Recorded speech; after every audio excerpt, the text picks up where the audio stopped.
Hello, everybody. Welcome to another fine edition of Film Nobs. I am your co-host, Barry B-Man Benning, and sitting across from me, as always, I am Richard Morgan, a.k.a. the Morganator. And we're here to talk about, look, I've decided to go with movies as a topic today. I'm shocked. Well, stick with what you know, right? Right. And I've been told that's basically all I know, so... And it's in our name as the Film Nobs, so we're kind of... What a happy coincidence. This is going to work out. And here I was worried, as we prepared for this show, what little preparation we did. I believe I mentioned to you that I felt like I don't know, I'm a little rusty. I don't know how to do this. Didn't we just do a show not that long ago? Why? We should ask our viewers. Well, we should ask them what. Our listeners, how long it's been. They may have a better memory than we do. I'm sure just about anybody has a better memory than I do. Well, B-Man, so there's something that's coming that should, at least for a while, make your name known and memorable for a while. Known and memorable for a while? My name should be known, or are you talking about the tropical storm? I am. Tropical storm Barry, that's right. Bearing down on... As we speak. Right, on New Orleans, and hopefully not too much. We certainly wish everyone the best down there. I know there's certainly fears for flooding, I think, more than anything right now. So what you're saying then, I guess, is that my name is going to be synonymous with, with something that's not good. That's not good for me. I don't want my name associated with, something as unpleasant as a tropical storm / hurricane. Yeah, I just want to be remembered, for this show. I think that's what I'm famous for now, right? Famous across all the lands. In cyberspace. In cyberspace, yes. So, anyway, all right. Let's get to movies. Is there anything, have you seen anything recently, or is there any kind of movie news since we've last talked, since we finished our epic franchise on franchises? Well, the Lion King movie is upon us. I've seen a few early reviews. At least the ones, I know I've only read 2 or 3, but they've kind of they've given a voice to a particular concern that I had, certainly, that would it just be all mainly technical achievements, versus anything that they could do with the story, and that. Well, they couldn't add to the story. Not really. It's pretty good story as it was, as it is. Yeah, the reviews have certainly said, mentioned how good these effects are, but other than to make a lot of money, Which it will. Yeah, it should. Other than that, not much point to it. I don't know. Who knows? We've got to see for ourselves, right? We don't know. We don't know.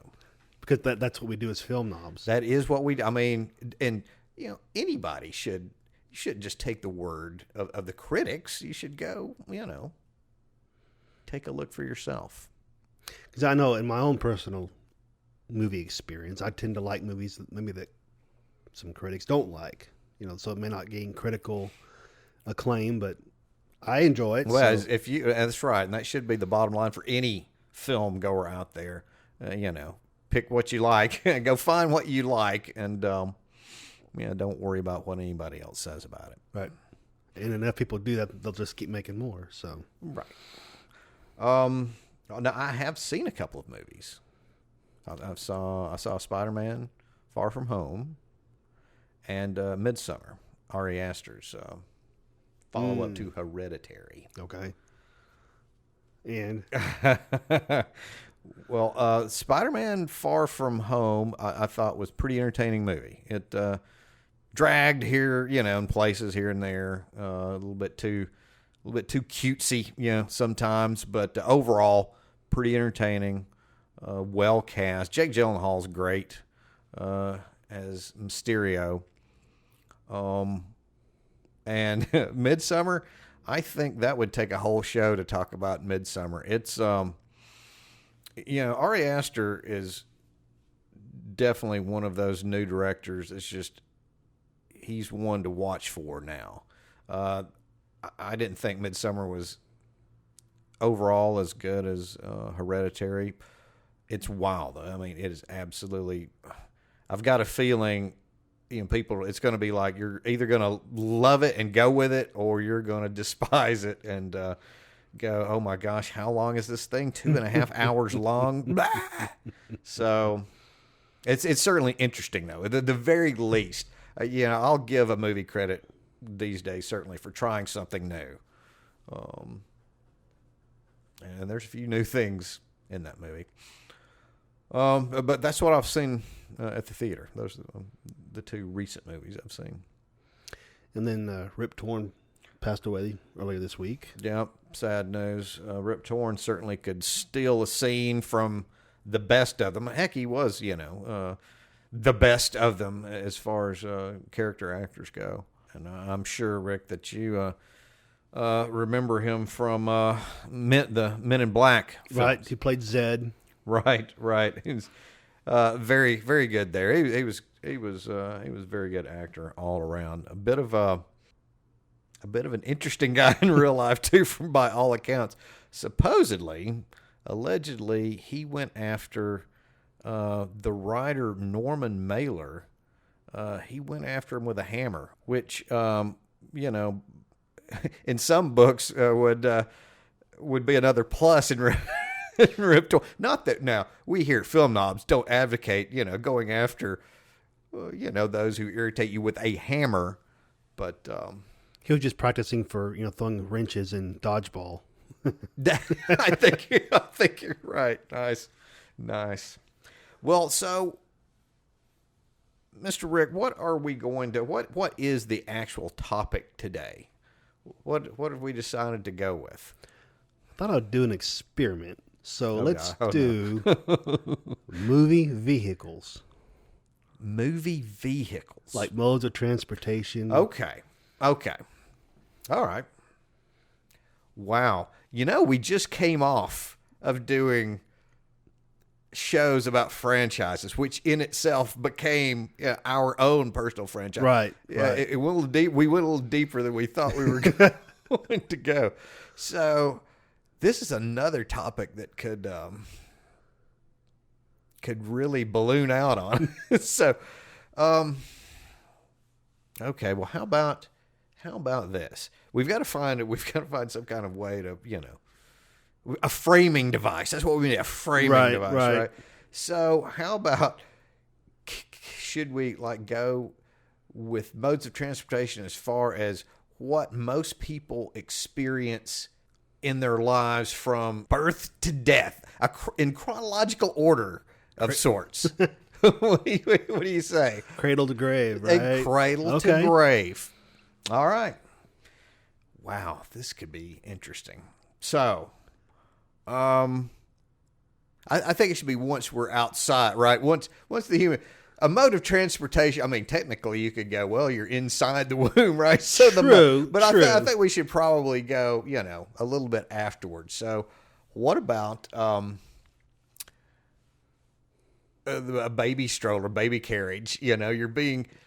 You're not causing it to go, but you're still You're being transported. You are being transported. Okay. Yes. So what you got? Well, baby stroller. I think the first thing I think of is from the old, and this is one of the most classic scenes in movie history. This scene is shown in every college film course. I think I know. Ever. I think I know. The Odessa Steps sequence from Battleship Potemkin by Sergei Eisenstein. Yeah, so the Russians are coming in. This is during the Russian Revolution, and there's pandemonium going on, and the Odessa Steps is kind of an entrance into the city through the sea at Odessa, and So we've got all these people running around, gunfire going on, and a mother has her baby in her stroller, and of course, something happens to the mother, and there goes the baby carriage starting to bounce down this enormous, these enormous steps, and it's just horrifying. Anytime you put a child into harm's way, in a movie,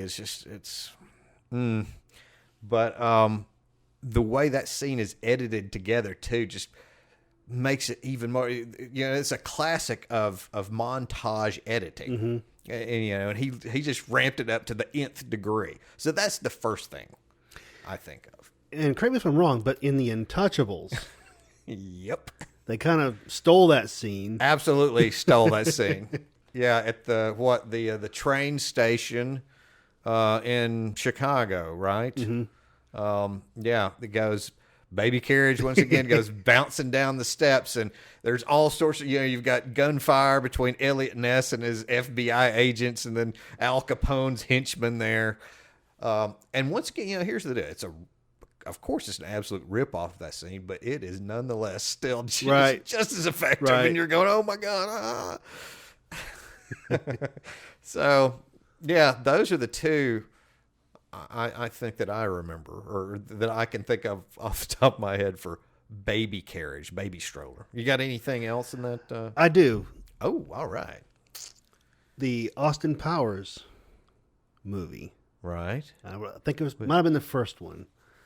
When Austin, might have been the second one. It was the second one. Austin Powers meets Will Ferrell's character. Okay. And he asked him the questions 3 times. Right. Fraulein, and I guess it's Mini-Me, is in a baby carriage, and he shoots Will Ferrell with a poison dart, and then he gives the middle finger to Austin. It right off. Oh wow, I'd forgotten all about that. Wow, that's a great catch. Another baby stroller scene is from Batman Returns. It's an opening sequence for the Penguin being born. Right. Pee Wee Herman was the dad, and the mom and dad took a stroller with a baby penguin across a bridge, and then dumped him into the sewer. Oh, these aren't good, Some of these aren't good images. This poor baby stroller scenes are pretty rough here. I've forgotten about that one too. Good one. And of course, the baby carriage or baby stroller has been used as a plot device, as a common trope, in comedy movies, horror movies, and how many times have we seen a stroller roll out in the street? Right, and you're going, right. The baby's in peril, but of course, we know that the baby's not in peril because it's a movie, not real. I don't know, because every time I see, even in movies as bad and creaky as that first Annabelle movie, baby carriage gets pushed out into the road. I'm like, no! It still gets me. And plus, there was, I guess, another famous baby carriage was the one in, Rosemary's. Rosemary's Baby. Classic. Yeah, which held a very, very special baby. Any other? That's all I got. That's good for now. Yeah, it's actually more than I thought of. So, all right. So, what do we move up to from our baby stroller, baby carriage? What's the next form, the next mode of transportation one usually? The 3-wheeled big wheels. All right. Wow. I haven't thought about it. Well, all right. So how about the scene in The Shining?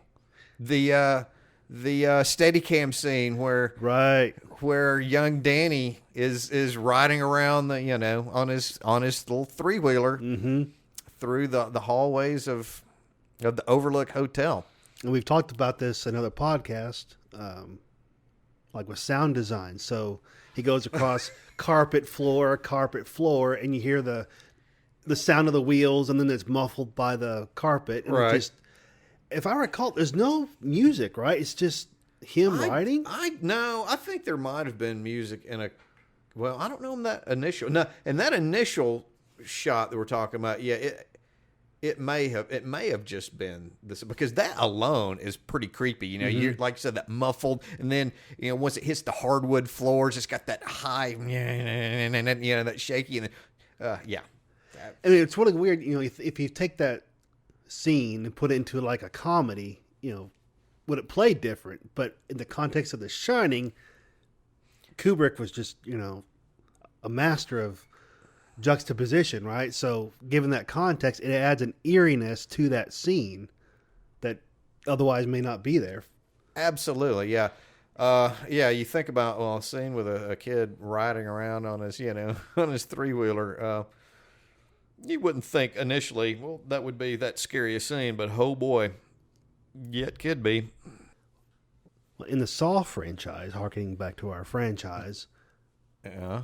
the puppet Jigsaw Right. rode in on a tricycle in at least one scene. Right. I think it was maybe more. Maybe more than that. Wow, I forgot about that. And there was also, I know there's a tricycle played a part in like one of the Nightmare on Elm Streets.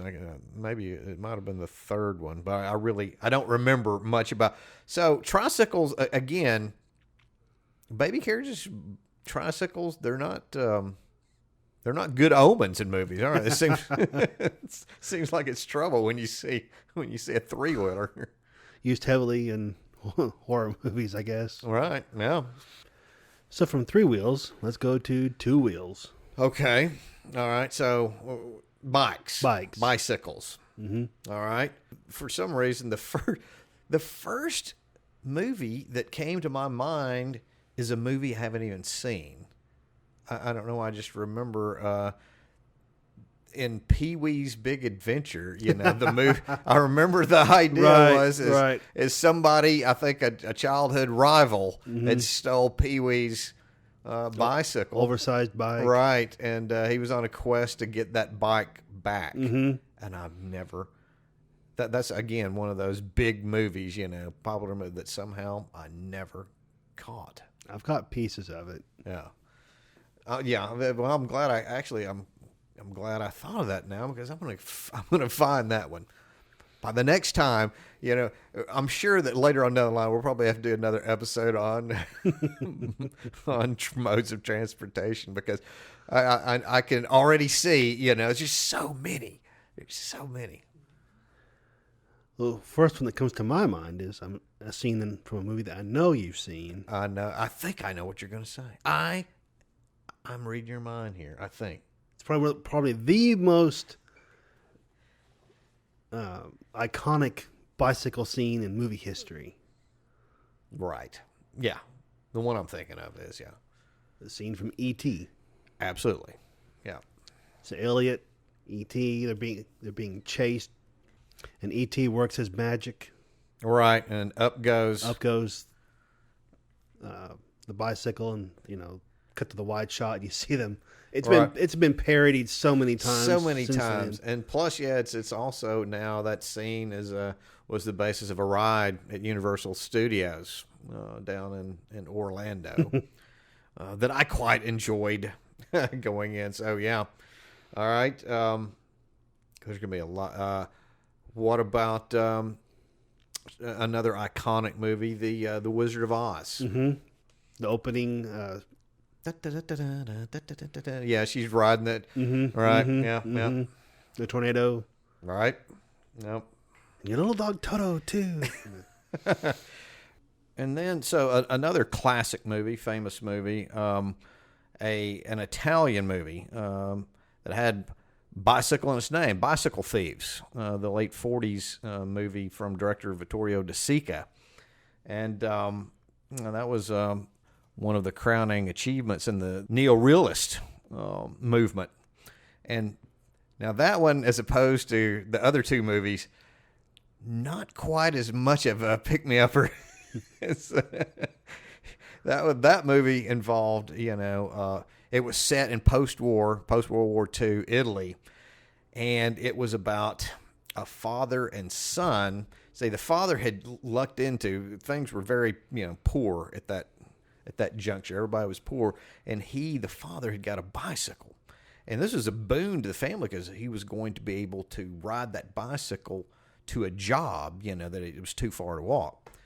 So, of course, what happens? Somebody steals the damn thing. And they've got, it's the whole movie's about him and his young son having to try to track down this bicycle, basically so their family could live.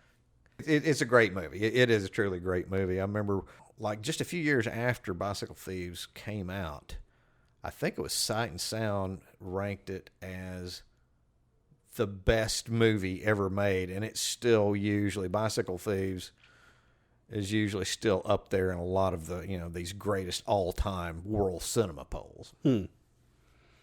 Much better, certainly, than, that piece of, it was a terrible movie, came out a couple of years ago. Did you see Premium Rush? Premium Rush is a movie with, good lands, Joseph Gordon-Levitt. And he was like a bicycle messenger in the city, and somehow he got a hold of something. I can't remember. This movie is so bad. But Michael Shannon, another good actor, you're right, was having to chase him, was trying to chase him down all through the city to get whatever it was. This is amazing. I can't think of anything. I can't remember what he had in his possession or what he knew. But I can just remember going, why are these two guys in this terrible movie? So what else? You got any other famous bicycle scenes? What about the scene from Butch Cassidy and the Sundance Kid?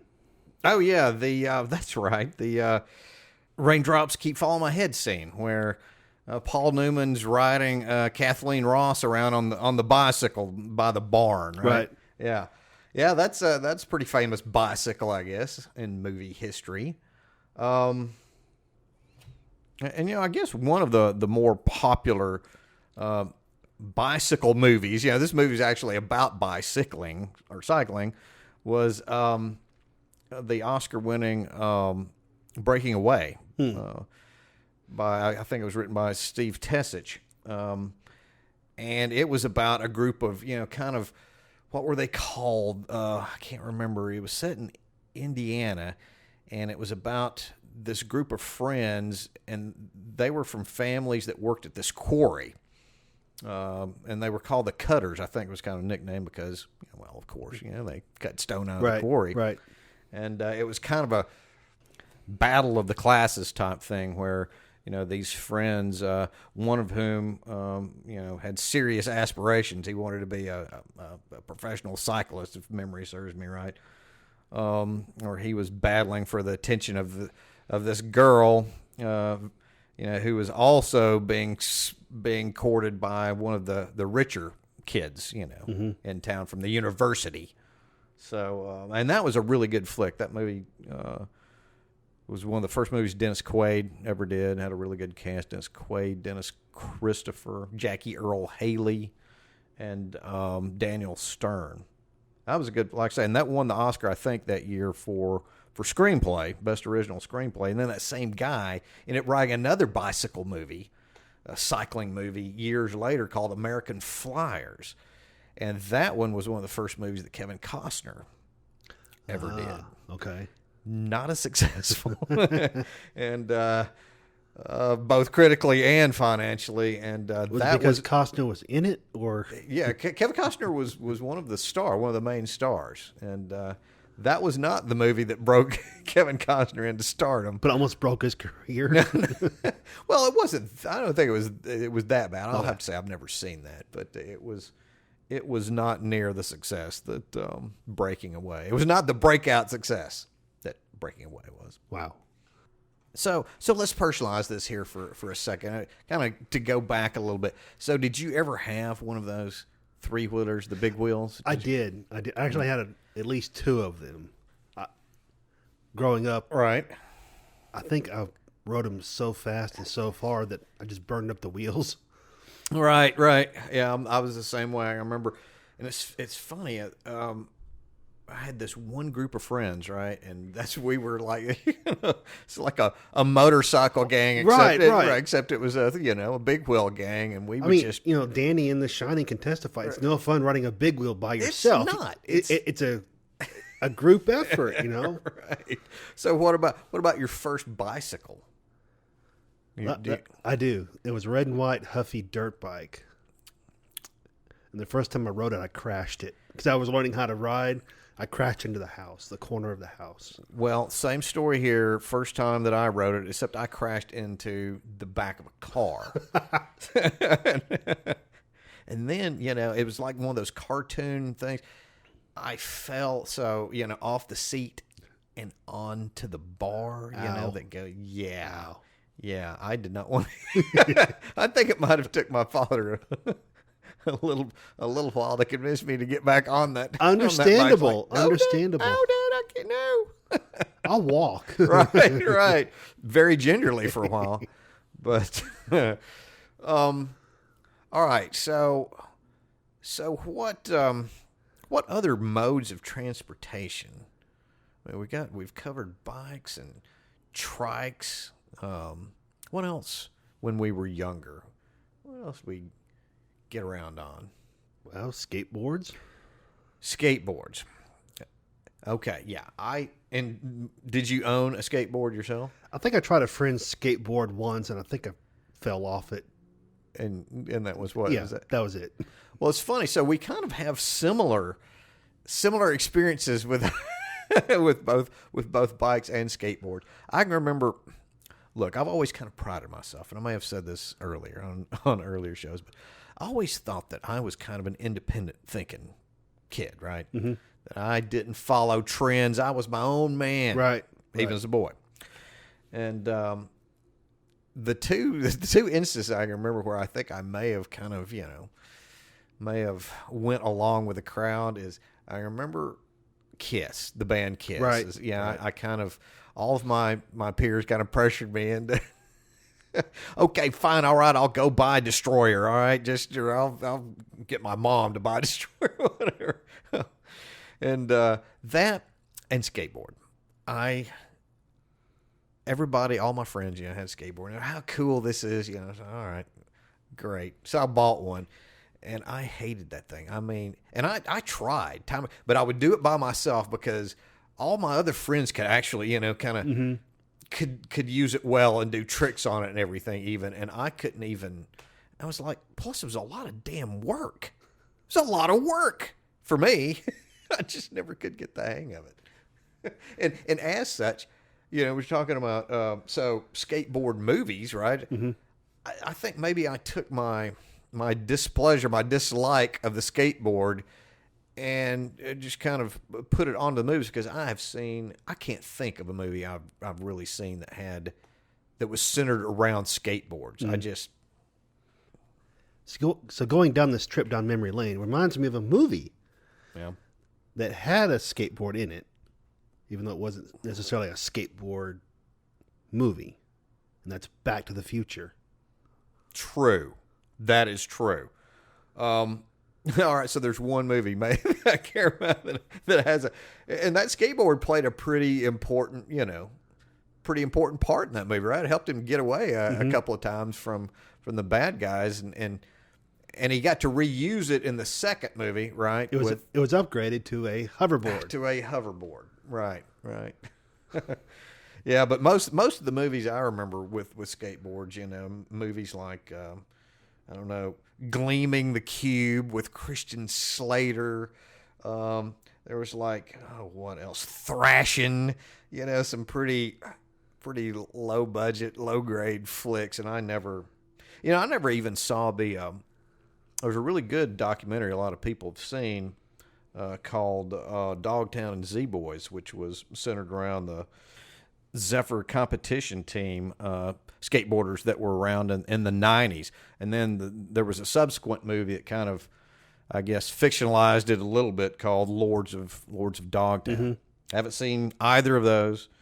There were a couple movies that came out last year to some critical acclaim about skateboarding.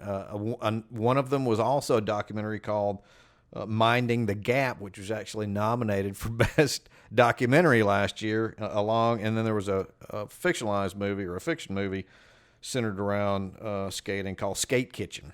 But again, we're not skaters. I never was a skater. Yeah, no ice skate. Well, there's also ice skating. I mean, think about that. Ice skating. I don't know how many ice skating. What was that movie? Okay, what was the movie? The Cutting Edge. Right. D.B. Sweeney. Yeah, I did see that was the fairly good movie of its type. Any other ice? I know those are Ice Pirates. Didn't they use skates? Maybe they did. I don't know. I think there was a scene where they used ice skates. I'm gonna go along. I did see the movie. I'm gonna go along with you. Oh, and then there was the really profane, pretty funny comedy with Paul Newman. Again, Slapshot, about what was it? Not a professional, well, semi-professional skating team that was about to be, I guess, about to be sold. Okay, so the U.S. hockey team, men's hockey team, right? Miracle, yes. I never saw Miracle. The Mighty Ducks. The Mighty Ducks, right? It's like what, 3 or 4? Right, about 3 or 4 too many. I actually think the first. I think one Mighty Ducks might have been too many. But, well, it's funny how some of these movies I just wouldn't have thought about or haven't thought about in a long time, and you have to get the old brain going to. I know there's several other ice skating and roller or skateboard movies that I'm not thinking of. All right, so we've got skateboard. What about roller skating? That's another, means of transportation that some kids took when they were younger. Yeah, I'm pretty sure I never owned a pair of skates. I'm almost certain of that. I went to a skating rink once and had a not so great experience. Yeah, I'm not the most coordinated guy in the world. That's why I'm on Film Nobs instead of Sports Knobs. Right, exactly. So I remember hugging the edge of the ring. I know. I'm the same way. I it was just how I got out of there without a broken bone. And I've done it a couple of times, and I knew that. But the first time I did, I remember there was a girl there that I was kind of interested in. And I looked like, a fool. I was falling down all the time. And it's like, that's it. Nope. Not going back. Not going to do that anymore. So what, is there any roller skating movies that come to mind? The first movie that comes to my mind is from Austin Powers Goldmember. Right. Yeah. Beyonce singing. Right, and here comes Goldmember. Right, doing the impossible, holding that one leg up while he's. Well, I guess roller skating was it in its peak in the mid to late 70s, because there were actually several movies centered around roller skating. You had some really. Pretty questionable movies. You got Skate Town, USA, Roller Boogie. Xanadu had a lot of. It was a terrible movie. Had some roller skating. Prayer for the Roller Boys with noted thespian Corey Haim. Had Patricia Arquette in it. Roll Bounce. Of course, that was a later one. That was in the 2000s. That was a little bit. I think that movie's respected a little bit more than, say, Skate Town, USA. And so there's also, there's various forms of that too. Like roller skating, you've got roller derby. Roller derby. Yep. So have you seen any roller derby Not in movies, no. I can recall. I've seen roller derby, on TV. On TV, right? Well, that as a matter of fact, I just talked. I went to a concert not too long ago, and somehow got into conversation with the person that I ordered my drinks from up at the concession stand, and she told me that she was in a newly formed, roller derby team. It's making a comeback then. There you go. There you have it. But, and again, from the same time, you had a couple of movies in the early to mid 70s. Raquel Welch was in a roller derby movie called Kansas City Bomber. And I want you to think about, how roller derby goes. Think about Raquel Welch, and you could see maybe why they want, it's a bad movie, but entertaining nonetheless. And then it might have been the same year as another movie called Unholy Rollers, I think was the name of it. And then a couple of years after that, you had one that was based on, it was kind of a mixture, it was a futuristic mixture of roller derby and all sorts of other weird sports, called Rollerball with James Caan. Didn't we see that on Comet? I am sure on Comet TV. Well, we probably saw the remake. There was a 2002 remake with LL Cool J and the guy from American Pie, Chris Klein. Yeah, that movie. Whoa, I mean, that is bad. Well, actually, there was one. I think there was one fairly good movie centered around roller derby, and that movie was called Whip It, and it starred Ellen Page, and Kristen Wiig was in it, and Drew Barrymore, and Barrymore also was one of the producers of the movie and directed it. It came out about 10 years ago, and yeah, that was a pretty good movie. All right, so from one mode of transportation requiring use of a helmet to another mode of transportation requiring a helmet, it's advisable. Yeah. Let's go to motorcycles. Well, yeah, I guess maybe, I don't know, Gary Busey probably wishes that maybe he'd had a helmet a few years ago. But sure. All right, so what... Yeah, I guess, I remember I've ridden on very few motorcycles. I think maybe once or twice. I remember my cousin had a little, just a little dirt bike, basically. And so I got on the back of that. I rode with him. I was about 10 or 11 years old. And, well, we ran over a German Shepherd. Ooh. Yeah, and went flying. I remember flying to the pavement, and the dogs went scampering. I think the dog ended up being all right, believe it or not. But, yeah, that pretty much, I don't know. I'm easily dissuaded from things, right? I'm just like, the roller skating thing, I had screwed up the first time. I'm not going back. Motorcycle riding, I'm like, So if at first you don't succeed, then quit. Quit before you get hurt. That's my motto. It's a little bit different than the classical, I've always had a fascination with motorcycles. However, I don't recall ever having been on one. Well, I'm so sure. I'm a short dude, too, that I just can't imagine. It's pretty hard to. It would be hard to balance myself, I would think. And if it falls on you, I mean, they're heavy. Yeah, they're very heavy. They're very heavy, especially if they fall on you, after you've gone a high rate of speed. Yes. But I'm kind of like you, though. They're cool. I mean, I get it, especially it seems like Harleys, they're cool looking machines. And back in the 80s, it was like the Kawasaki Ninja was like the coolest motorcycle. So is there a motorcycle in particular that comes to mind when you're thinking about movies? I mean, there's been plenty. There's plenty of examples of motorcycles. What's the one that hits you? This is an easy one. Yeah. We've talked about it before, in fact. Terminator 2.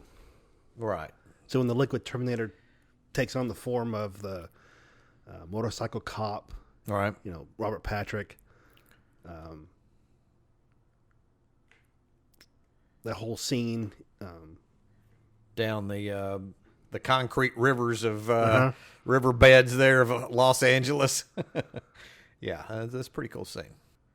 I tend to think of Easy Rider, the late 60s movie. That's when I think of motorcycles and movies, I think about that movie. And it's kind of weird because I'm one of those, I don't like that movie quite as much as a lot of critics, and film historians. And it is an important movie. I will grant, I'll grant them that. And the end of the movie is pretty cool, but yeah, I guess that's the flick I think of when I think of motorcycles in movies. And again, back to more old school stuff. Even before that, there was another important motorcycle movie. It was big at the time. It was one of Marlon Brando's first movies, The Wild One. Right.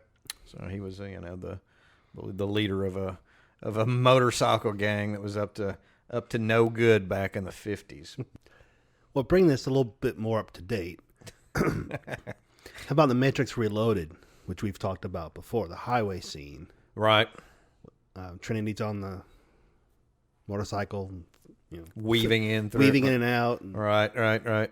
Which like I said before, I've seen the behind the scenes of how they did that whole sequence, and it's pretty cool. And then a futuristic motorcycle is from Tron and Tron Legacy, the light cycles. Right. Now those were pretty cool. I can remember when I was a kid when the original Tron came out. I was like, oh man, that's pretty sharp. I mean, now don't get me wrong, it's no classic like Harley Davidson and the Marlboro Man. True. Or the Joe Namath movie from the 70s, CC and Company. There were a lot of bad, actually, that era, late 60s, early 70s, especially after Easy Rider. Here comes this movie that was shot for next to nothing and made, just a mint at the box office. So everybody came out with, all of their motorcycle movies, and none of them were any good. They were all pretty much terrible. There were a bunch of Hell's Angels movies based on Hell's Angels very loosely. Yeah, and fast forward 40 something years, and you get the movie Wild Hogs. Right, Wild Hogs. Oh boy, yeah. We know there's been several comic book characters that have donned the motorcycle. So we got Blade. Right, yeah. And I think in Wolverine Origins. Okay. I think Logan rode a motorcycle. I think you're right. And, Ghost Rider. Okay. Well, I think with that, we may have just hit the end. When we get to Ghost Rider, okay, look, I guess I'll give the first one a pass. I can accept it. That second one, though, it was terrible. It was laughably bad. Yeah. So let's rev this motorcycle on up and out to what do we want to go to next? Well, if we can go from 2 wheels to 4 wheels and hit the gas pedal on automobiles. Well, that's a pretty big order. Lots of automobiles. Yes. To deal with. If you're going to think of it, is there one car in particular that strikes you when you think about movies? Just one in particular. Should we go with maybe the most famous car? Well, it may be arguable as to what do you think the most famous car is? Like the most recognizable car? Okay. I'm thinking the Trans Am. From Smokey and the Bandit. That's a big one. Yeah. As far in terms of just iconic. Yeah. That's a big one. Which was absent from the Walmart commercial. I don't know. What now? The Walmart pickup commercials where they have the cars that come in to pick up their Walmart online I guess order. I haven't seen this. It's been 2 or 3 of them. And what? So they have iconic cars drive up, and they don't have this car. So what are some of the other cars that they have? I'm very curious. Is the Batmobile? I would say the Batmobile is probably a very iconic, although it's not a, here's quotation marks for it's not a real, not a real car, but they've had the Mystery Machine. They've had the SUV from Jurassic Park, the DeLorean from Back to the Future, the Ecto-1 from Ghostbusters. And all of these are pretty iconic vehicles, but not the train. And that's the easiest one, right? I'd say there's nothing special about it, but I'm saying? You don't have to jazz that thing up. You just drive it's just a Trans Am, and everybody's going to know. I can't believe I haven't seen that commercial. We'll be on the lookout for it. I will now. So Walmart, thank you, Walmart, I guess, has, helped us along on what some of those iconic cars are. Would you say the Ecto, what can I say? The Ectomobile? Ecto-1 from right. Ghostbusters. The Batmobile, the Mystery Machine. Bumblebee's made an appearance. Okay. From the Transformers. The DeLorean. From Back to the Future. That's a big one. The DeLorean's and another great ride at Universal. I'm just going to plug Universal Studios, I guess. Why not? We love Universal Studios. We do. What else? What other cars or anything else that just hits you right off the bat? I mean, the Batmobile. That's iconic. Right. I don't care what Batman movie. All the Batmobiles look pretty cool. I like the Batmobile from the Batman Begins. The SUV military grade Batmobile. Probably the best. You've thought about that a little bit. All right. Well, I know a car that I think of fondly when remembering back is the '68 Ford Mustang 390 GT Fastback that Mr. Steve McQueen drove. Yes. In Bullitt. Okay. When he was chased by an equally fast, and technically maybe I think this was even faster car, really. The '68 Dodge Charger 440 Magnum. They had this, I want to say this car chase lasted at least 30 minutes of the movie's running time. But those cars were awesome. They probably still are in somebody's collection or museum. Well, I think I can't remember how many versions of that car. And they keep, I want to say Mustang produces a version of that, occasionally through the years, reproduce. Mm-hmm. But I thought where I saw like the original or something sold for somewhere around $3 million or something like that. I don't know. I'd have to probably need to fact check that before I just toss it out there like I did. But hey, it's out there. And I guess an observant, or a knowledgeable listener out there can tell us otherwise if that's not true. Yes, they can hit us up on Twitter at Film Nobs. They can also find us on Facebook. They can find us on YouTube. We got a YouTube channel, got a Pinterest board. There are all sorts of ways that we can be told that we're wrong. I mean, usually we're not, right? So, usually we don't have to worry about that. We're film knobs. We're not sports knobs. We're not car knobs. We're film knobs. We're all right. I might be off on that a little bit, but I guess that era of there were, what do you call them? I guess the muscle car types. Mm-hmm. There was a couple more movies I think about from that same era that had some pretty cool cars in it. There was a movie called Two-Lane Blacktop that was directed by Monty Hellman, and it starred James Taylor and Dennis Wilson, a couple of musicians, basically, who they drove a 55 Chevy 210, right? And they meet up somewhere, and I can't remember if it was like at a restaurant or something. They meet up with Warren Oates, who was driving a 1970 GTO, and they have a race. They agree to have a race, and they're going to have it somewhere. I can't remember where it's at, but yeah, the loser. It's what do you call it? They're racing for slips. Mm-hmm.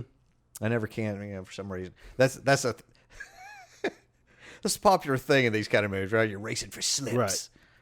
Right. Basically, turn over the title to your car. Right, exactly. And those are a couple of pretty cool looking cars.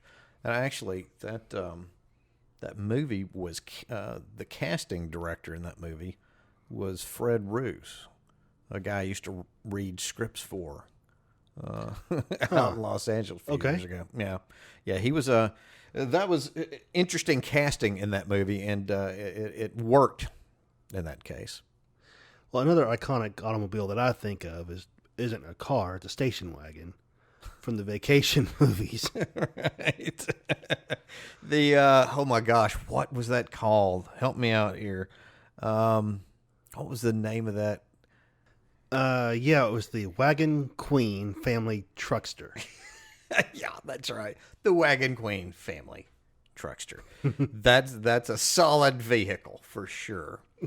Until it got what all they steal from it? They just steal the hubcaps in St. Remember they stopped in East St. Louis and they were asking for directions and they just stole stuff as they were talking to people on the street.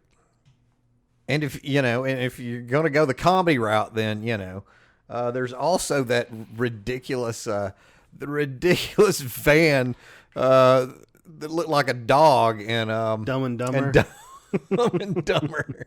That's another fine piece of. I think that was also in the Walmart commercial. One of them. What about the the police car from Blues Brothers?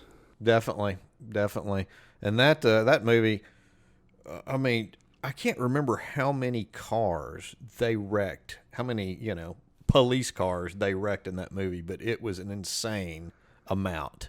When they were all piling up on each other. As a matter of fact, I think we may have to have our assistant look that up because when I think of car crashes, that scene certainly pops up there. Flying cars, ramping. I tell you, going back to going back to the muscle cars a little bit of the 70s, 60s, and 70s. Another one that sticks out in my mind. This car was so cool. There's a cult movie called Vanishing Point, starred Barry Newman, and he was this guy that delivered cars from one place to the other. And he decided, I can't remember, he was going to go from Los Angeles to somewhere, and he decided all of a sudden he was going to do it like in 15 hours, right? So the car he was driving was a 1970 Dodge Challenger, and that was one pretty sweet car. And I want to say that maybe, I don't know if that was the exact model, but I want to say it may have been in Grindhouse, the Death Proof part of that, the Quentin Tarantino's half of that film, I think may have also used that same model car. That's a mean-looking car. It's a mean-looking car. It's a mean, yeah. If you ever get a chance, Vanishing Point is one of those. It's definitely of its time as far as some of the things are kind of dated. I guess he's Barry Newman, this guy. So the cops are all after him, right? But he's getting tips from this blind DJ from the radio called Super Soul. That's his name, Super Soul. And so Super Soul is listening to all the police, scanners and everything. Right. And he's on his radio show telling Newman where to go and where to stay away from. It's awesome flick. I'm surprised they haven't done a remake. There was a made-for-TV movie back in the late 90s that I don't know how true. I didn't see it. I don't think it was thought kindly of. I don't know how true it was to the original source. But there was a made-for-TV movie with Viggo Mortensen, I believe, had the lead. Viggo. Yeah. This is a huge topic, right? Cars. Huge. Well, why don't we end this particular iteration of the car discussion with the James Bond cars, 007. Well, now Mr. Bond drove several different cars. Has driven several different cars during his film adventures. True. But you are certainly talking about the Aston Martin, right? Mm-hmm. Okay. Yeah, that's pretty iconic. That's a pretty iconic car. That goes. Is that car in the Walmart in the Walmart commercial? Not that I've seen so far. Yeah, he drove several. It seems like it kind of always goes back to that. But to be fair, I can't imagine James Bond shopping at Walmart. Maybe Macy's. Well, if we've got a new Bond, he's Daniel Craig isn't. He's a new breed. Of course, I guess I'll be a new breed here after Bond 25. This should wrap it up for Daniel Craig. Unless they clone him between now and then. Right. The car, of all the neat cars that he's driven and have been showcased in that, the one I kind of think about, though, is that Lotus Esprit from The Spy Who Loved Me. Remember, it was the car that dove off into the cliff into the water and became a mini sub. Right. That was pretty cool. I remember as a kid thinking, I never was a big gearhead or anything like that, but I thought, that's cool. I saw a car show, car restoration show a while back, and somebody somehow came across that very same car. Right. I guess it had been discarded, left in a dumpster maybe, but from the studio. And the original? I think so. And this collector got a hold of it and had it restored. So they wanted it functioning like in the movie. So it had, I think, the retractable fins and. Yeah, I guess the big question: does it shoot little mini missiles? I don't know if they went that far. Well, then it's not an exact replica. That kind of gets me thinking. So a car that turns into a sub, there's another form of transportation. This is true. Submarine. It's one that I guess this episode's showing how many fears. I'm more neurotic than I thought I was because I don't do water very well. I almost drowned when I was a younger man, and so pretty much it's not my first place. And add that to being confined, underwater. Mm-hmm. You're confined underwater in a tiny little metal coffin. That's a nightmare. It's a nightmare for me. Have you ever been on a sub? No.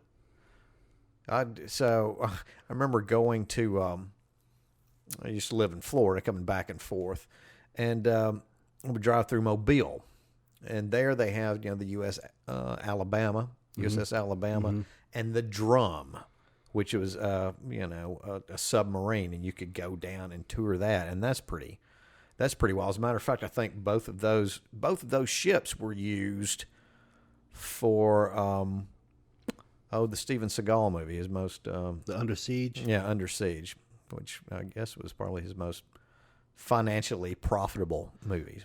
I imagine so. But I remember, as a kid going down into the Drum, thinking, "Oh, this is how in the world could anybody stand that?"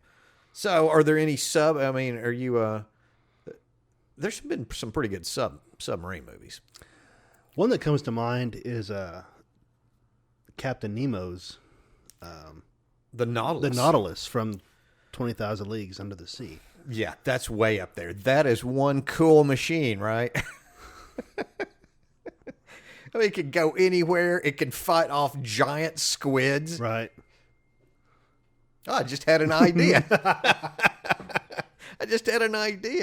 Peter Lorre was in that movie.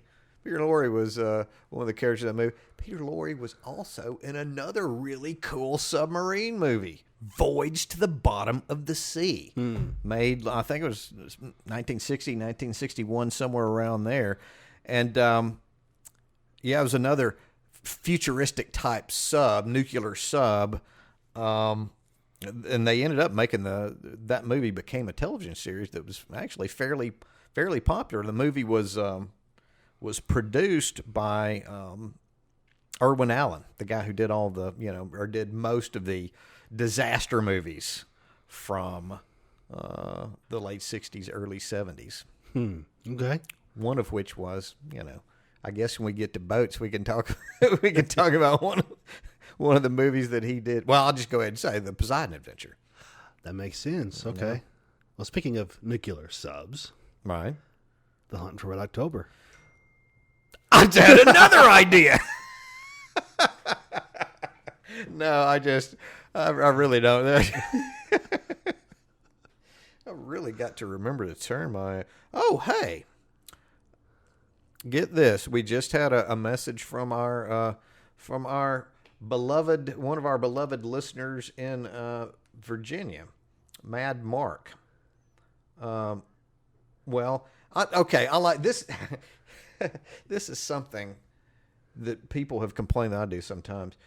Like starting an idea and then just drifting off. So hopefully he won't mind. I'm just going to read everybody. Learn something from your newest podcast. And that's it. That's the only message that He didn't say right. Didn't say what. Doesn't bother to say what. Just learn something from your newest podcast. Well, I can't wait. I guess I'm going to have to prompt him. Back. Glad you learned something. What might that be? But anyway, we were talking. Mad Mark would be a great guest to have on this show because he is one of those guys that he knows a lot about, mechanics and. So he's a gearhead. Vehicle. He is a gearhead. Yes, he would be.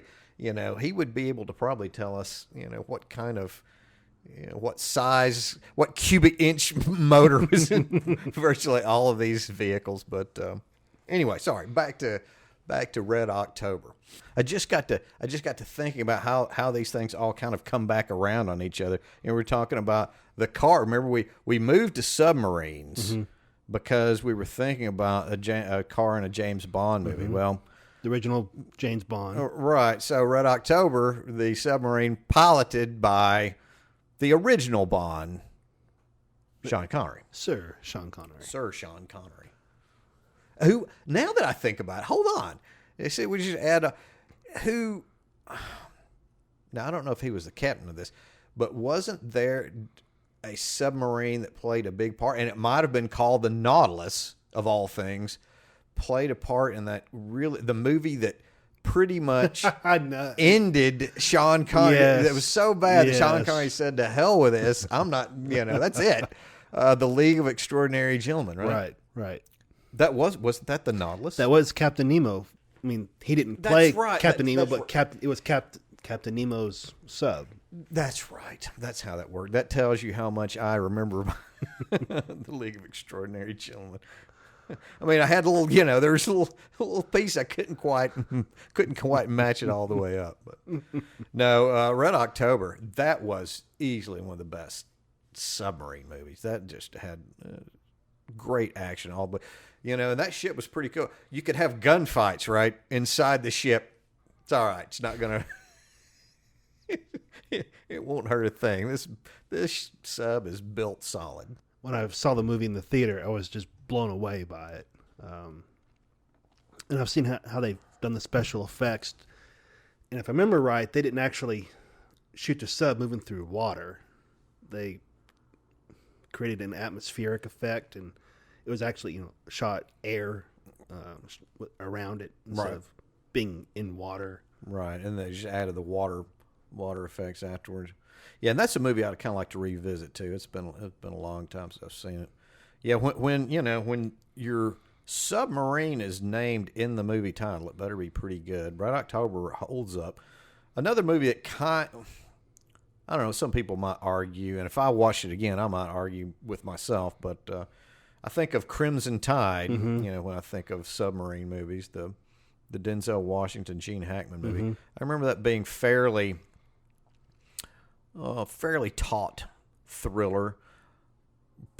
Easily one of the better movies that Tony Scott directed in my, he wasn't particularly one of my favorite directors, but that was a pretty well done movie. And then there was U-571 with Matthew McConaughey. Not quite as good. And there was a Russian sub. Was it The Widowmaker? That K-19, The Widowmaker, right, with Harrison Ford. Harrison Ford. Yeah, that was a pretty big bomb. Memory serves. Yeah. And I did see that. Oh, yeah, that one was... It was not the Red October. No, it was not. And there was another... talking about how scary those things can be, and you would think it would make for a good horror movie, but there was a movie called Below came out around, I want to say around the year 2000, somewhere around that, and that I thought it had the makings of a pretty good horror movie, but that one didn't work out. But I tell you one that did. We're talking about the horrors of being inside a submarine.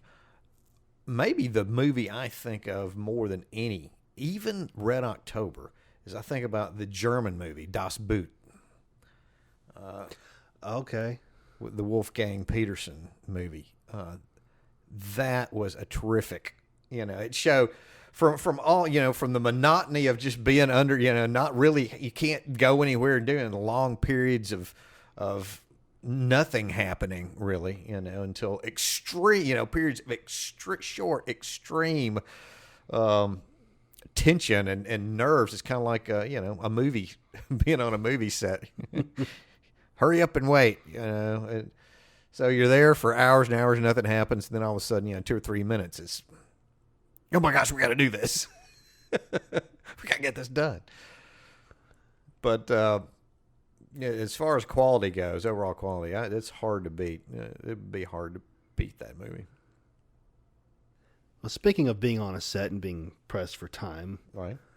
I think our time is being pressed.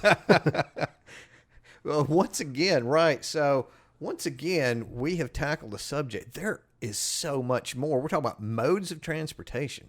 We haven't got to the air yet. No. But you're right. We're looking like this is going to need to be a multi-part. I tried. But I tell you what, somewhere down, it won't be our next episode, but I can guarantee everyone we will do a follow-up episode to this in the near future. By land, sea, and air. Well, we've had the land somewhat covered and the sea, but there's still, we haven't even talked about warships, Right. Fishing boats, all sorts of marine transportation we haven't got to. So, Nobsters, what do you think? What are your favorite movie vehicles and modes of transportation? Hit us up on Twitter at Film Nobs. Check out our Facebook page. Check out our YouTube channel and Pinterest board.